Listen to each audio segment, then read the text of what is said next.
Kang Deddy Mulyadi versus Pak Purbaya Yudi Sadewa. Seru juga ya ternyata menyaksikan dan melihat saling bantah-membantah argumentasi terkait dengan dana 4,1 triliun yang mengendap di bank.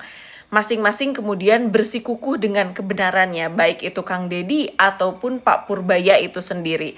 Nah, agar kita juga tidak banyak berspekulasi, kita akan lihat bagaimana data mengenai perbincangan publik di media sosial dan juga bagaimana pemberitaan di media-media mainstream. Jadi NGO saya namanya Democracy and Election Empowerment Partnership atau DEEP Indonesia itu bekerja sama dengan lembaga riset berbasis artificial intelligence.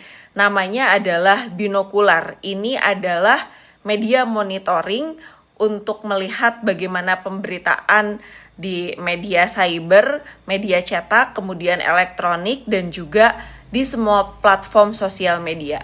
Nah, ini jadi teman-teman salah satu produknya adalah bernama Pollmetric. Di Pollmetric ini kita bisa melihat bagaimana di news gitu ya, dan di sosial media ternyata sentimen positif 47% untuk Kang Deddy Mulyadi, 3% netral, dan 50% negatif. Sementara di sosial media itu terdapat 12% sentimen positif, 51% netral, dan 37%-nya negatif. Sementara untuk Pak Purbaya Yudi Sadewa itu sendiri di pemberitaan media itu 52% positif, 7% netral, 40% negatif. Dan di sosial media 16% positif, 51% netral, dan 33% itu adalah negatif.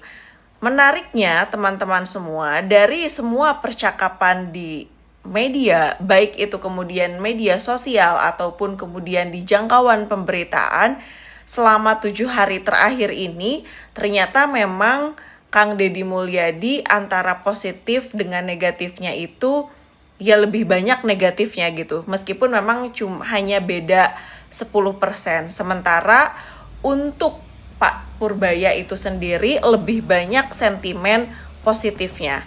Dan kalau kita lihat dari total pemberitaan, ini Pak Purbaya ini kan kebetulan memang adalah menteri Menteri Keuangan yang baru saja dilantik begitu ya.